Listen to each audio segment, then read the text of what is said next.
जय गुरुदेव बच्चों, आज हम व्याकरण से संबंधित जो ज्ञान है वो हम आपको देने जा रहे हैं। तो देखिए, व्याकरण के बहुत सारे भाग हैं, इनमें से आज हम एक भाग के बारे में बोलने जा रहे हैं, वो है वचन।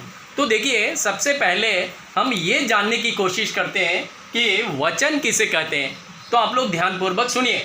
वचन शब्द के जिस रूप से उसके एक या एक से अधिक होने का बोध हो उसे वचन कहते हैं। शायद आप लोगों को समझ में आ गया होगा। मैं फिर दोबारा इसे दोहराता हूँ कि वचन किसे कहते हैं। शब्द के जिस रूप से उसके एक या एक से अधिक होने का बोध हो उसे हम कहते हैं वचन।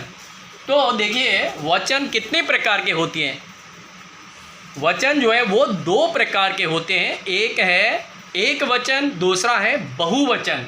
तो देखिए, पहले हम लोग एक वचन के बारे में जान लेते हैं। तो आइए जानते हैं एक वचन किसे कहते हैं। देखिए, शब्द के जिस रूप से उसके एक होने का बोध हो उसे एक वचन कहते हैं। फिर मैं इसे दोहराता हूँ, एक वचन किसे कहते हैं। शब्द के जिस रूप से उसके एक होने का बोध हो उसे हम कहते हैं एक वचन। अब ये आपको कैसे समझ में आएगा। तो देखिए, इसे समझने के लिए यहाँ पर हमने दो छोटे छोटे वाक्य जो है वो लिया है। मैं पढ़ता हूँ, आप लोग ध्यानपूर्वक सुनिए और उत्तर आप लोगों को देना है। मैं देखता हूँ कि आप में से कौन है जो इसका उत्तर दे सकते हैं। जैसे लड़का पढ़ रहा है। तो ये जो वाक्य है, इस वाक्य में ऐसा कौन सा शब्द है जो एक वचन के अंतर्गत आते हैं। क्या आप में से बता सकते हैं कोई? हाँ, बिल्कुल सही कहा। जैसे लड़का, ये लड़का जो शब्द है वो आ जाएगा एक वचन के अंतर्गत। क्यों? क्योंकि यहाँ लड़का जो है एक लड़का के बारे में बोला जा रहा है। तो आप लोगों को इस बात का भी ध्यान रखना है। सिर्फ यहाँ तो हमने एक लड़का का उदाहरण लिया है।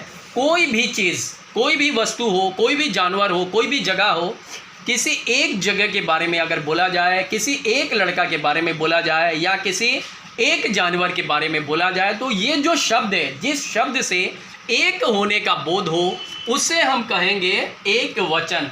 तो चलिए आगे बढ़ते। बहुवचन, बहुवचन किसे कहते हैं। तो देखिए, शब्द के जिस रूप से उसके एक से अधिक होने का बोध हो उसे बहुवचन कहते हैं। तो देखिए, इसे समझने के लिए हमने यहाँ पर छोटा सा एक वाक्य लिया है। आप लोगों को इस वाक्य पर ध्यान देना है और आप ही में से किसी को बताना है कि इस वाक्य में ऐसा कौन सा शब्द है जो बहुवचन के अंतर्गत आते हैं। तो चलिए मैं पढ़ता हूँ, आप लोग ध्यानपूर्वक सुनिए। लड़के खेल रहे हैं। कौन बोलेगा? हाँ, आप बोलिए।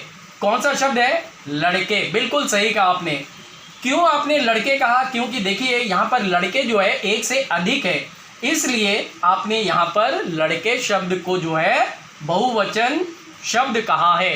बिल्कुल सही। इसे और बेहतर समझने के लिए हमने और एक वाक्य इधर में लिया। अब हम देखते हैं कि और कौन है जो बोल सकते हैं। बच्चे पढ़ रहे हैं। तो ये जो वाक्य है, इस वाक्य में से ऐसा कौन सा शब्द है जो बहुवचन के अंतर्गत आएंगे। बिल्कुल सही कहा आपने, बच्चे। क्यों इधर में एक बच्चा नहीं बल्कि यहाँ पर एक से अधिक बच्चा होने के कारण बच्चा जो शब्द है वो बहुवचन में बदलकर बच्चे बन गए। तो बिल्कुल सही कहा, बच्चे जो शब्द है वो आ जाएंगे बहुवचन के अंतर्गत। तो आज के लिए बस इतना ही। धन्यवाद। जय गुरुदेव।